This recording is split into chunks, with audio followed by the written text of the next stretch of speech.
Yeah, we on time tonight. What's going on? Welcome to another episode of We Need to Talk. This is episode 412. And tonight we're going to discuss not only a story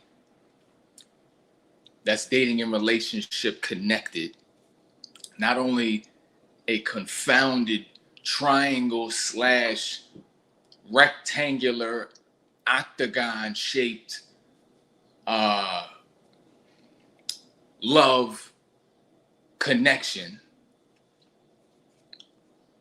but we're going to talk about the woman in question. We're going to talk about the woman at the forefront of this debacle, or this, some say, publicity stunt, at the center of the situation that we've seen, and I'm discussing none other than Porsha Williams from The Real Housewives of Atlanta. Now, for those who don't know, not a gossip type of person, but what I do enjoy doing is taking learning opportunities. I love to create learning opportunities from situations that the public gets a chance to view. So this particular situation is in the public eye. It's relationship based. And I want to give people a clearer look on why this makes sense. I'm going to help you make it make sense. Because for some of you, it doesn't make sense. For some of you, it may be off. For some of you, it may be a decision that does not fall in line with girl code or even with the guys involved, guy code, just certain things like that. It may not fall in line with good behavior. It may not fall in line with acceptable behavior. But tonight, I'm going to draw the parallels. I'm going to draw the lines so that it makes sense in macro terms, so you can see what's at the core. Because again, I speak in storyline, and I use that term specifically because she's part of a reality show. But my meaning for storyline is we all operate from a central storyline, and our life, our thoughts, and our actions are all a byproduct of the storyline that's operating in the background. And that storyline is also called your set of core beliefs. And core beliefs are created and developed in childhood, and they are a consequence of the childhood environment you grew up in. So your core beliefs will be reflective of abandonment if abandonment was present, if neglect was present, if abuse was present, if favoritism was present. These things will influence your core belief system, and your personality as it forms will form around your core belief system. And that core belief system doesn't change until you change it. So it's not something that starts around 5 and goes until like 14 and you grow out of it. This is something that remains pervasive, remains stagnant in the long term, and does not shift until you purposefully shift it, till you shift the subconscious programming. And this is the backdrop with which I'm going to do my analysis, because by virtue, if core beliefs control the actions, retroactively, we can pick the actions apart and assume the belief system.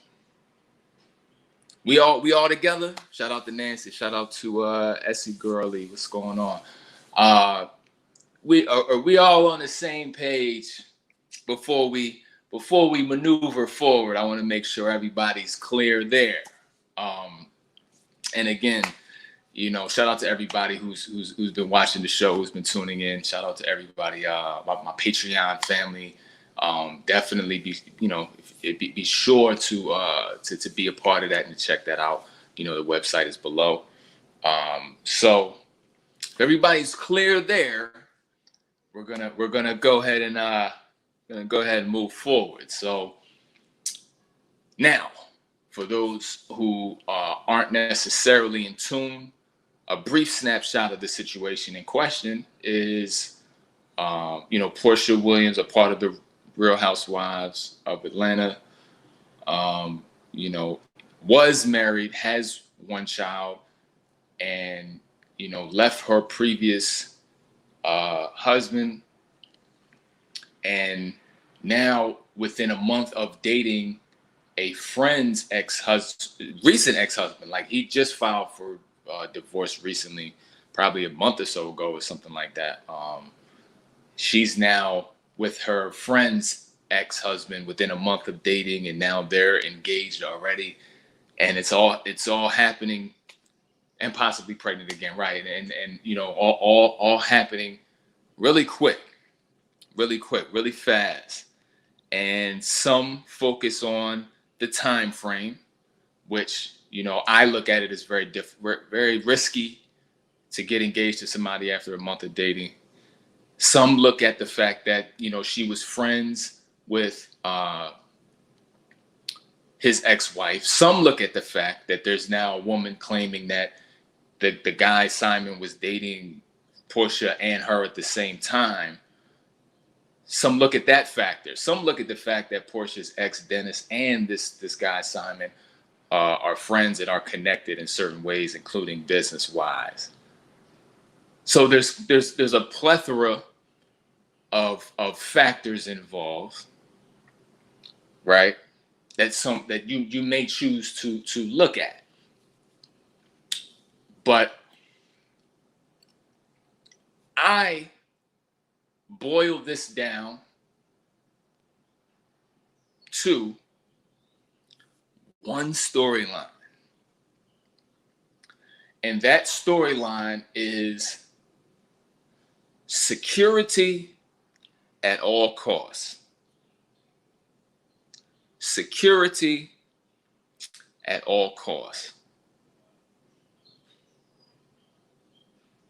Now, what do I mean by that? And I'm going to repeat that several times throughout this show. What do I mean by that? Security at all costs. Well, I'm going to show you, based on her particular actions, that security is a highly sought after item or factor, and that as a originating factor, that there is a high level of insecurity, because security at all costs means that at the root there has to be insecurity. So how has Porsha's actions on the timeline that we see, right? Because the reason I love doing this is because of the fact that we can view based on just being the natural public. We're able to view actions, scenes. It's all played out. So it's almost like a big case study. And I do want to mention this. This isn't to defame anybody or slander anyone or to give judgment to any individuals involved in this. This is merely an analysis. This is for learning purposes. Not gossip purposes. This is learning purposes. This is my chance to be able to paint a picture reflective of maybe some of us at certain time frames in our lives, some things that we may have had to maneuver through, and maybe a chance to witness some of the downfalls and some of the poor actions that come from high levels of insecurity. Y'all with me? So, security at all costs. What kind of security? Well, let's just start with the show in general. Some of the actions, not even the relationship history. Let's just go to the show in general. The fight for relevance. Now, this is a race that people who make the choice to be reoccurring on a reality show, it's a test for that. Now, not to say that everybody who's on a reality show needs the reality show. As you well know, with shows like these, there are some people who are stamped in history for talent. And there are some people who are a part of the show and now are on a rat race, trying to keep relevant, stay relevant, keep in the public's eye, right? Now,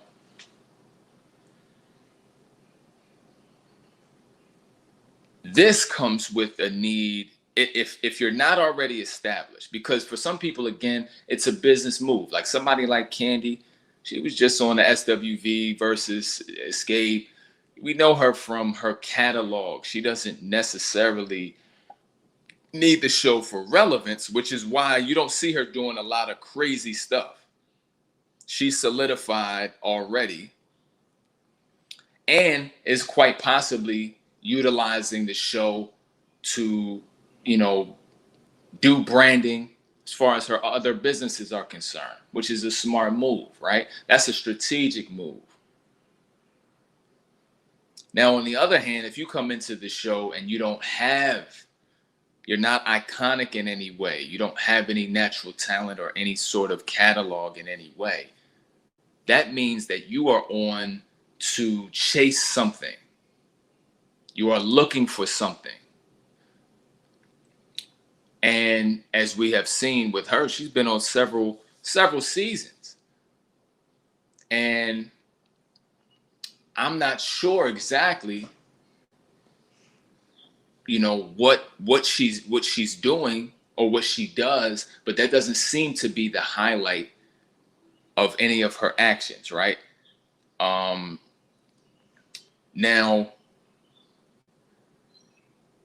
let's go to the Black Lives Matter situation, right? She was very, very active in that, but at the same time, didn't have a lot of knowledge even to the degree of what the Underground Railroad was, but was essentially going, utilizing her grandfather's legacy as her reasoning to be, quote, just kind of active in the movement in certain ways, right? Now, on paper, that's a great thing. But some people have said that, she really wasn't invested too much in that for the right reasons, or that it seemed as though she was chasing attention and validation through being a part of that movement. And also looking at it, I would argue, if we're talking about, Black lives and Black people and Breonna Taylor being another Black woman, if that's what you stand for, why do you so easily break code and take the not even fully X of a so-called friend of yours, and break code there? So we have to look at the continuity of action sometimes, right? And again, somebody who is willing to do whatever it takes to have the attention, the validity, and the relevance, that means something is missing to motivate somebody to break code in that fashion, as far as her, her current relationship situation. If you're gonna break the code like that and take somebody that's that divorce ain't even dry on that thing, and you know what I'm saying, and not only just doing it, but publicizing it in such an over compensatory way. Even if that is the case where you found love and you connect with this person, right?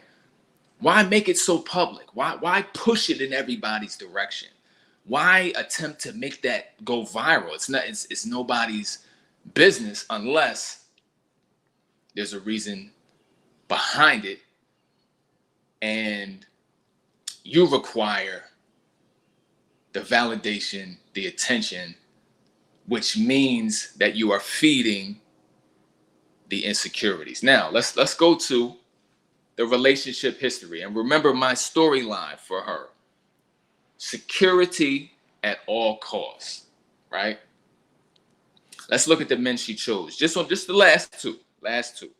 So Dennis, right? What do we know about him? Well, we know he was out in the streets, and we also know that he has, and I pause for me even saying this, but some kind of hot dog empire, right? So he's in a situation where financially he's in a good space. So her choosing security over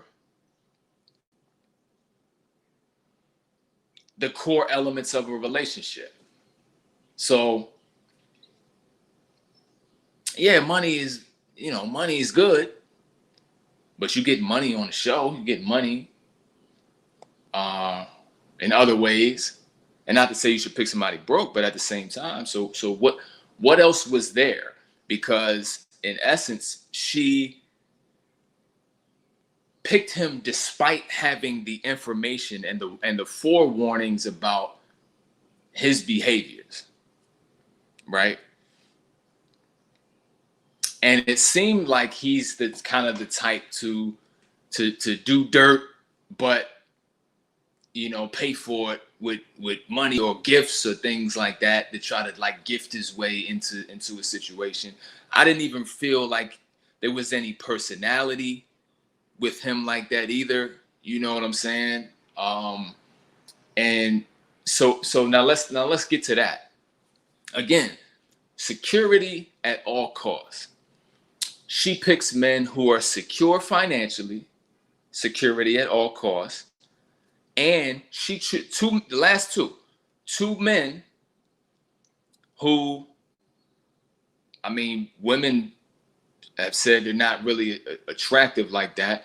They don't seem to have any personality or any sort of they don't require the limelight. So she doesn't. So these men serve a dual purpose. Number one, she doesn't have to worry about them outshining her. She doesn't have to worry about them outshining her. So nobody's commenting on them being attractive, right? So there's no real, from an outward standpoint. Now, money-wise, that's different. But from an outward standpoint, there's not a lot of energy on, wow, your man is attractive, or a lot of women aren't really chasing in that direction, right? So you don't have to worry about sharing the spotlight. So who are the type of people who are overly concerned, even to the point where they choose their mates in certain ways to where there's no competition, to where, there's nobody that there's no spotlight or shine that's going to be on them, and you're choosing them, the type of people who don't really like the spotlight, honestly, like, and don't have a personality that's going to take all your fans away. They don't have an attractiveness that's going to stand alone and take all your fans' attention away, right? What do they say about women who are insecure? They say, this off topic, They say that certain women who are insecure, what do they say? They pick friends who look worse than them, right? We clear on that? That's what I don't know. Y'all let me know if that's true or not. But they say women who are insecure choose friends who are less attractive than they are. Why? Because they want all the attention. They want all the shine. They don't want to share the spotlight, because if they share the spotlight, they view that as a deficit. They view it as they have no spotlight. Extreme thinking, insecurity. So with insecurity, I have to exert all of my efforts to gaining security. You have to be relevant every day. Why? To gain security on the show. To stay on the show, you even have to keep yourself relevant. So that for security there. For security, as far as your man's concerned, you have to choose somebody who's kind of aloof, really kind of a goofball, maybe got money, but kind of like ain't not really the type of person that women are kind of running after. You see what I'm saying? So even the insecurity shows itself by virtue of who you're choosing. You're even afraid to, and that's ironic too. So you're choosing people who not really a lot of people are after, because you're scared some woman to come get them and take her from you or take him from you, but yet you take somebody from somebody else who's a so-called friend of yours. That's a very interesting dynamic, because again, for her, it's security at all costs, right? So even this particular move, let's say it's for clout reasons or for publicity stunt, it's still security based. It's still security based, because she has to maintain a secure spot on the show and on other shows. So I think there's spinoffs or some extra stuff that came through as far as offers that have come up based on this news and things like that. Security at all costs. He seems to be a wealthy person financially, right? Security at all costs. This person, he ain't out here pulling them for the looks. I'm just gonna say it like that. So that means she can have some relative security based on not being upstage, not capturing all of the attention, but still able to finance her throughout her journey. And by virtue of financial validation, be able to gift and spoil her as a way for her to fill that insecurity void. You want somebody who's just gonna give to you unearned. Now, why is that? Why is that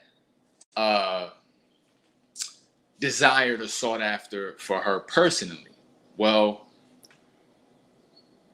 insecurity comes from a broken sense of security at a young age. And a lot of times when we are broken by our parents or expectations of opposite sex parent, from one of the episodes I remember, there was some dad stuff in there. So whenever there's a brokenness or an inciting event, or a situation, a lot of times the void, being in a position where you're not able to fulfill that void, a lot of times a perspective forms to where, okay, my dad wasn't there like he was supposed to, so now I'm insecure. So what I'll do, I'll seek out a male to replace him when I grow up and become romantic, etc. I'm going to seek a man to replace that void. And I'm going to pick one who's just going to treat me like a queen regardless of what I do. She's gonna give me gifts. She's gonna give me money just for being me. Whatever I did, whatever I do, I'm looking for somebody who's, they call that simps, by the way. But I'm looking, from her mind, she's looking for somebody in a replacement mechanism, right? I'm looking for someone to fill the gap with gifts, with attention. This is why this happens so fast as well. This is where I thrive.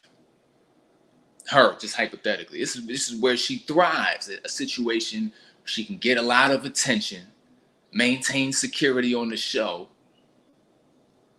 and have a romantic partner that's gonna just throw everything at her and not require anything of her of any significance. I mean, sex probably, but of any sort of significance, definitely not requiring her to change any of her behaviors so far. But that's yet to be determined. So we'll see how things play out, you know. But again, security at all costs. This is the tagline that I have boiled just everything that I've seen of her down to, and this is what's operating from my point of view, my perspective. This is what's operating in the background. This would explain the behaviors, explain the relationship history, the choosing, why she chooses the way she does. Because as a reflection, the people that we choose to get engaged to, get married to, have long-term relationships with, are a reflection of us. We choose certain preferences for a reason. We allow certain things to happen for a reason. The partners that we pick look a certain way for a reason. We can see what we prioritize. You can look at somebody's wife or husband and see what they prioritize. What are the priorities? And is it a matching? Is it a power coupling? Or is it a void fulfillment journey? Is it that we're choosing to have someone who we think can fulfill our voids, but they cannot? And let's look at just the trajectory, right? Because this is a messy situation. There's just a lot of things unsaid, and let's look at it like this. When she picked Dennis, he was still kind of connected to some other women or some other woman or something like. So he was kind of in the mix, wasn't full, not a lot of clear boundaries, kind of still over there, kind of still in the streets or whatever. She picked him, moved forward with him, went along with it. Now she's kind of divorced and separate. Yeah, I don't know the technicalities. He just filed for divorce and reconciled with his wife like months ago, and then now filed for divorce. Kind of just did it, and then they're a month in, and then he's engaged in here, and then so there's still all these other attachments, and nobody's taking time to heal their damn self. So we're jumping from frying pan to frying pan, and I see this having another end to it. Possibly catastrophic, possibly scandalous, and possibly involving a whole, because as we see, when something ain't working, whether we out of the last situation or not, the name of the game seems to be just jump into something else that you think makes sense, whatever.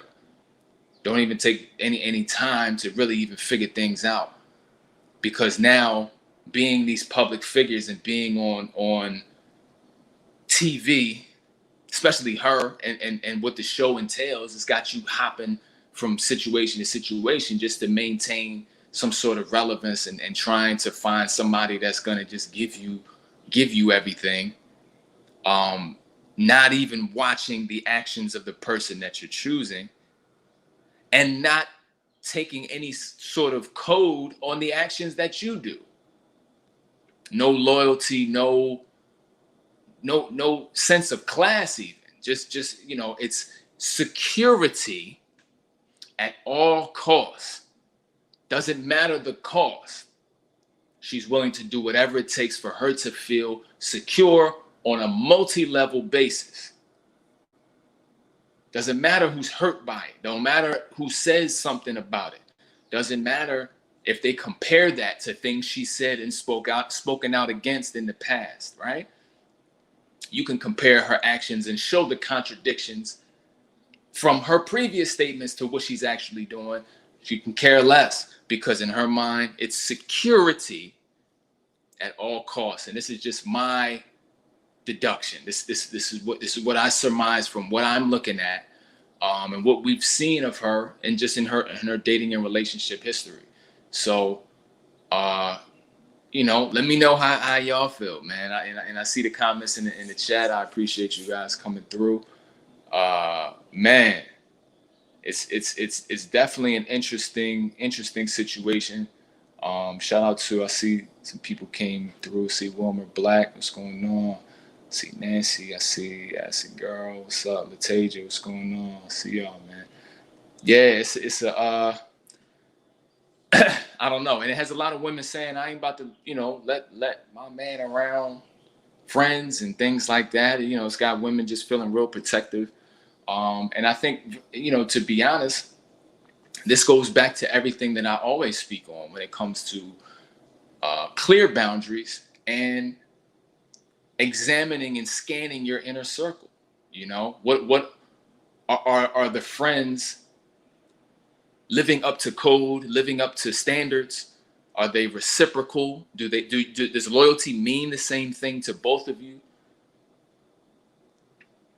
It has to be examined, and you have to be willing to make moves according to what you feel, what you see, what's shown, not just what's said.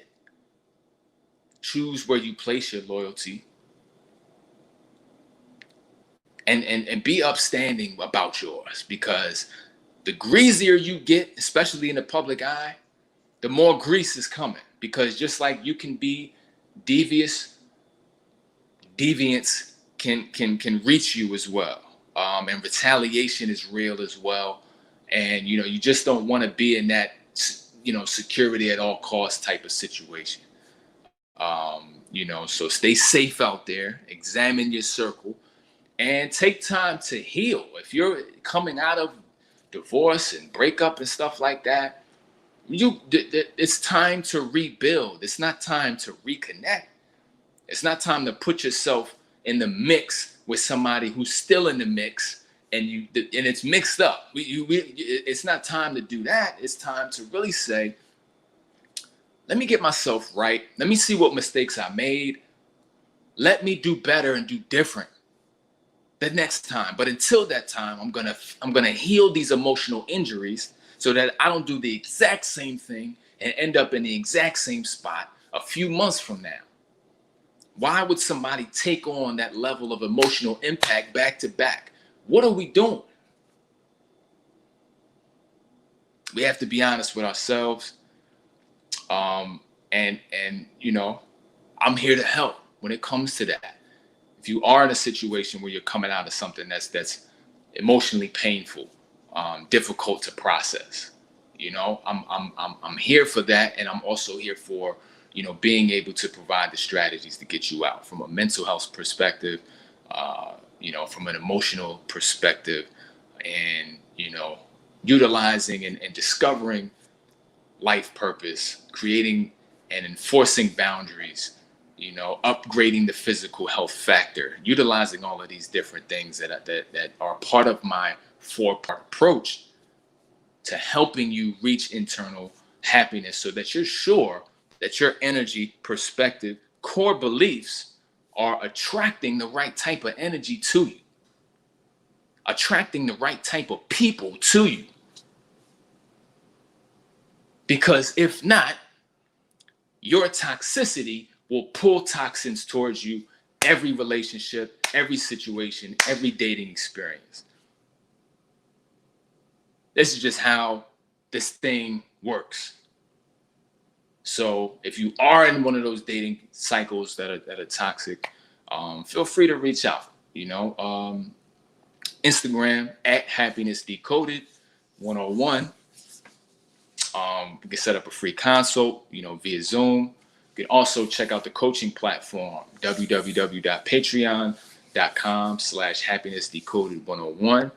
And you guys have a great night.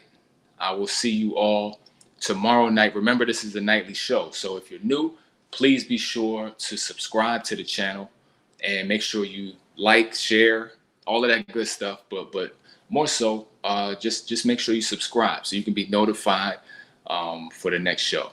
All right. Talk to you guys soon.